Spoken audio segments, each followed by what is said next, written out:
জানিয়ে দিব এই মুহূর্তে পাওয়া আপডেট আন্তর্জাতিক সংবাদ। শুরুতেই শিরোনাম। গাজার যেখানেই আগ্রাসন সেখানেই বেদনাদায়ক জবাব, বলছে আল Qassam brigade.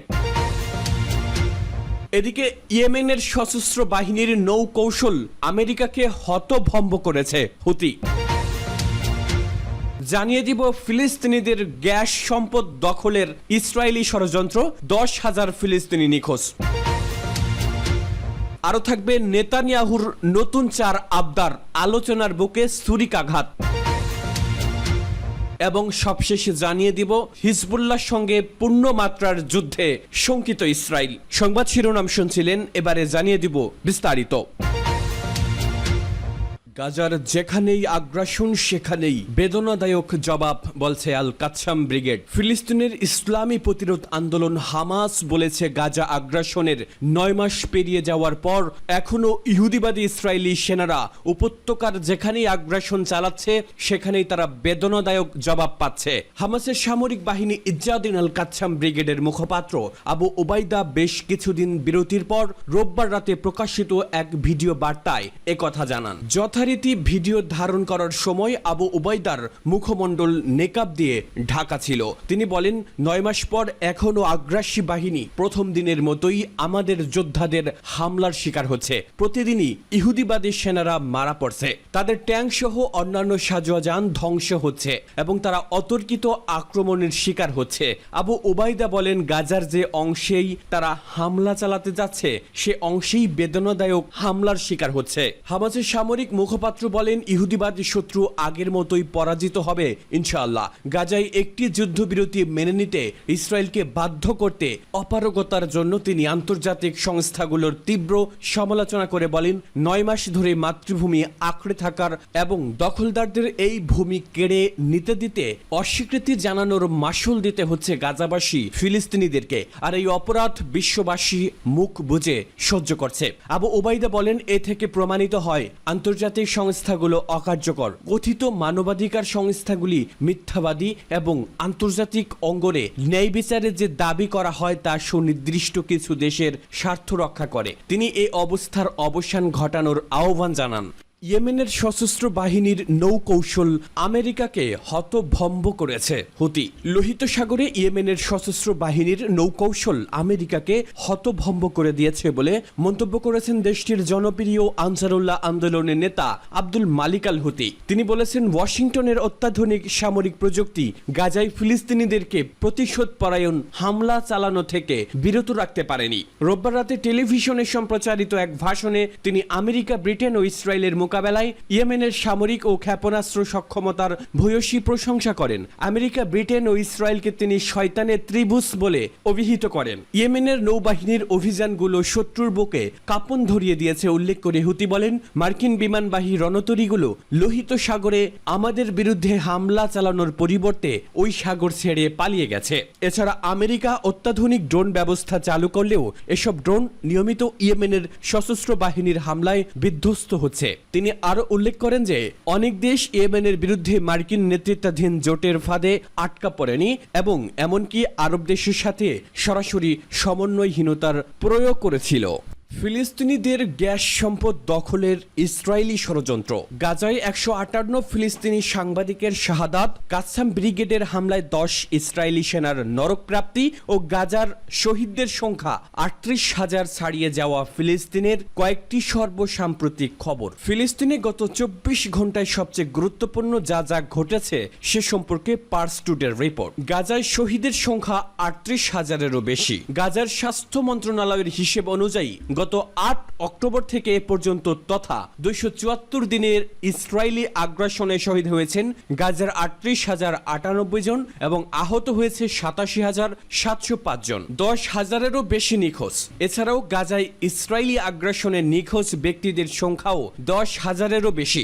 Euro Mediterranean human rights ওয়াচের মতে 10,000-এরও বেশি ফিলিস্তিনি ইসরায়েলি বোমাবর্ষণে ধ্বংস হওয়া বাড়ি এবং ভবনগুলির ধ্বংসস্তূপে নিচে চাপা পড়েছে। এ প্রতিবেদনে বলা হয়েছে লাশগুলো তোলার জন্য প্রয়োজনীয় যন্ত্রপাতি নেই। দখলদার ইহুদিবাদীরা গাজায় ভারী সাজ সরঞ্জাম ও যন্ত্রপাতি প্রবেশ করতে দিচ্ছে না। অনেক ফিলিস্তিনি এমন সব কবরে দাফন হয়ে আছেন যেসব কবরের কোনো চিহ্ন নেই। এদিকে গাজায় ইসরায়েলি আগ্রাসনের শহীদ সাংবাদিকের সংখ্যা বেড়ে 158 জনে দাঁড়িয়েছে। গাজার আন-নুসেইরাত এলাকায় একটি বাড়িতে ইসরায়েলি বোমা বর্ষণে ফিলিস্তিনি সাংবাদিক আমজাদ জাজজুই ও তার স্ত্রী ওয়াফা আবু দাফআন সহ 10 ফিলিস্তিনি শহীদ হন। ইহুদিবাদী ইসরায়েল গাজার পানি ও জ্বালানি সম্পদ দখলের জন্য সেখানে আগ্রাসন চালিয়ে যাচ্ছে বলে একটি মার্কিন দৈনিকে খবর এসেছে। গাজার পানি ও জ্বালানি সম্পদ দখলের জন্যই ইসরায়েল সেখানকার ভবনগুলো ও অবকাঠামোগুলো ধ্বংস করছে এবং চালিয়ে যাচ্ছে গণহত্যা, যাতে ফিলিস্তিনিরা গাজা ছেড়ে চলে যেতে বাধ্য হয়। আর এইভাবেই ইসরায়েলিরা পুরো গাজার উপর দখলদারিত্ব কায়েম করে সেখানকার সম্পদ লুট করতে চায়। এদিকে ইসরায়েলের একজন সাবেক সংসদ সদস্য বলেছেন, গাজার যুদ্ধ ইসরায়েলের জন্য বড় ধরনের ক্ষতির কারণ হয়ে দাঁড়াবে। গাজায় যুদ্ধবিরতি প্রতিষ্ঠার সময় ঘনিয়ে এসেছে বলে ওই সাংসদ দাবি করেছেন। ইসরায়েল গাজায় তেমন কোনো ঘোষিত লক্ষ্য অর্জন করতে পারেনি। যুদ্ধবন্দী বিনিময়ের বিষয়টি নানা ছাড় আদায়ের মাধ্যম ও এমনকি তা যুদ্ধ অবসানেরও মাধ্যম বলে তিনি মন্তব্য করেছেন। তিনি বলেছেন, ইসরায়েল নিজেই অন্যদের চেয়ে বেশি মাত্রায় এটা বুঝতে পারছে যে সময় ইসরায়েলের অনুকূলে যাচ্ছে না। নেতানিয়াহুর নতুন 4 আবদার, আলোচনার বুকে ছুরিকাঘাত। গাজা উপত্যকায় যুদ্ধবিরতি নিয়ে নতুন করে আলোচনা শুরুর প্রেক্ষাপটে ইসরায়েলের প্রধানমন্ত্রী বেনিয়ামিন নেতানিয়াহু বেশ কয়েকটি দাবি উত্থাপন করে বলেছেন, এগুলো নিয়ে কোনো আলোচনা হবে না। আর এর ফলে ফিলিস্তিনি প্রতিরোধ আন্দোলন, হামাসের সাথে যুদ্ধবিরতি এবং পণবন্দী মুক্তি আলোচনা ভণ্ডুল হয়ে যাওয়ার আশঙ্কার সৃষ্টি হয়েছে। তার নতুন আবদারগুলোর মধ্যে রয়েছে ইসরায়েলের যে কোনো সময় আবারও হামলা শুরু করতে পারার নিশ্চয়তা। রোববার রাতে নেতানিয়াহুর এই আবদারের ফলে ইসরায়েল ও মধ্যস্থতাকারী উভয়ের মধ্যে ক্রোধের সৃষ্টি করেছে। অনেকে অভিযোগ করেছেন এর মাধ্যমে তিনি শান্তি আলোচনাকে ভণ্ডুল করে দিচ্ছেন। অনেক কাঠখড় পোড়ানোর পর চলতি সপ্তাহে আবার শান্তি আলোচনা শুরু হতে যাচ্ছে। হামাস বেশ নমনীয়তাও প্রদর্শন করেছে, কিন্তু নেতানিয়াহুর নতুন শর্ত সবকিছু শেষ করে দিতে পারে বলে আশঙ্কা করা হচ্ছে। নেতানিয়াহুর অফিস থেকে রোববার রাতে 4টি দাবি উত্থাপন করা হয়েছে। এর প্রথমটি রয়েছে, যে কোনো সম্ভাব্য চুক্তিতে অবশ্যই ইসরায়েলের যুদ্ধের সকল লক্ষ্য অর্জিত না হওয়া পর্যন্ত আবার যুদ্ধ শুরু করার সুযোগ থাকবে ইসরায়েলের। দ্বিতীয় দাবি হলো, এই নিশ্চয়তা দিতে হবে যে মিশর থেকে গাজায় কোনো অস্ত্রের চোরাচালান হতে পারবে না। তৃতীয় শর্ত হলো, গাজা উপত্যকার উত্তরের সশস্ত্র সন্ত্রাসীদের ফেরার অনুমতি দেওয়া যাবে না। চতুর্থ শর্ত হলো, হামাসের বন্দিদশা থেকে সর্বোচ্চ সংখ্যক জীবিত অপহৃতকে মুক্তি দিতে হবে। নেতানিয়াহুর বিবৃতিতে বলা হয়, ইসরায়েলের এই পরিকল্পনার প্রতি প্রেসিডেন্ট বাইডেন একমত হয়েছেন। উল্লেখ্য, হামাস ইতোপূর্বে জানিয়েছিল যে যুদ্ধবিরতি চুক্তি কার্যকর হওয়ার সময়ই ইসরায়েলকে নিশ্চয়তা দিতে হবে যে তারা আর যুদ্ধ শুরু করবে না। ইসরায়েল এই শর্তে রাজি হয়নি। হামাস পরে জানায়, কাতার ও মিশর তাদেরকে নিশ্চয়তা দিয়েছে যে 3 দফার যুদ্ধবিরতি চুক্তির প্রথম দফার দ্বিতীয় দফা বাস্তবায়নের সময় স্থায়ী যুদ্ধবিরতি নিয়ে আলোচনা হবে। এই সময় ইসরায়েল যুদ্ধ করবে না বলে মিশর ও কাতার মৌখিকভাবে নিশ্চয়তা দিয়েছে। হামাস এটা মেনে নিয়ে বলেছে তাদেরকে লিখিতভাবে এই নিশ্চয়তা দিতে হবে। এদিকে শুক্রবার ওয়ালা নিউজ জানিয়েছিল, ইসরায়েলি গোয়েন্দা সংস্থা মোসাদের প্রধান ডেভিড বার্নিয়া দোহায় কাতারি আলোচকদের জানিয়েছেন, মধ্যস্থতাকারীদের পক্ষ থেকে লিখিত প্রতিশ্রুতি দেওয়া যাবে না। এদিকে নেতানিয়াহুর অফিস থেকে নতুন যেসব শর্ত দেওয়া হয়েছে তা ইসরায়েলের নিরাপত্তা কর্মকর্তা এবং মধ্যস্থতাকারীদের মধ্যে ক্ষোভের সৃষ্টি করেছে। তারা বলছেন, এসব দাবির মাধ্যমে সম্ভাব্য শান্তি চুক্তির বুকে ছুরিকাঘাত করা হয়েছে।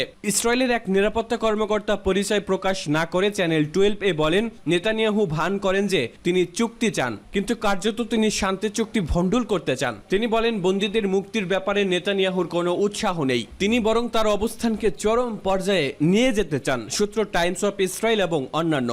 হিজবুল্লাহর সঙ্গে পূর্ণমাত্রার যুদ্ধে শঙ্কিত ইসরায়েল। ফিলিস্তিনের স্বাধীনতাকামী হামাসের বিরুদ্ধে 9 মাস ধরে চলমান যুদ্ধে হাজার হাজার নিরীহ মানুষকে হত্যা করা ছাড়া আর কিছুই অর্জন করতে না পারা ইসরায়েলের নজর এখন লেবাননের দিকে। তেল আবিবের খুনি নেতা বেনিয়ামিন নেতানিয়াহুর হুঙ্কার দিয়েছেন, হিজবুল্লাহকে নির্মূলে মানচিত্র থেকে মুছে যাবে লেবানন। এমন হুঙ্কারের পর 2 সপ্তাহ কেটে গেলেও লেবাননের দিকে এক পা দেওয়া দূরের কথা, উল্টো বেকায়দায় পড়ে গেছে নেতানিয়াহু। নেতানিয়াহু। কারণ হিজবুল্লাহ আর হামাস যে এক নয় সেই বিষয়টি এখন হাড়ে হাড়ে বুঝতে পারছে। পশ্চিমা দশর থেকে শুরু করে নিজে ঘর থেকেই উঠছে সাবধান বাণী। সবশেষে ইসরায়েলে বিভিন্ন গোয়েন্দা সংস্থাগুলো কর্তাদের কাছে কড়া সতর্ক বার্তা পাঠিয়ে বলেছে, লেবানন আক্রান্ত হওয়ার সঙ্গে সঙ্গেই আক্রান্ত হবে উত্তর ইসরায়েলের ইহুদিরা। হিজবুল্লাহ যোদ্ধাদের সরাসরি লক্ষ্যবস্তু হবে ইসরায়েলের অধিকৃত অঞ্চলের সাধারণ মানুষ থেকে শুরু করে ঘরবাড়ি আর সব অবকাঠামো।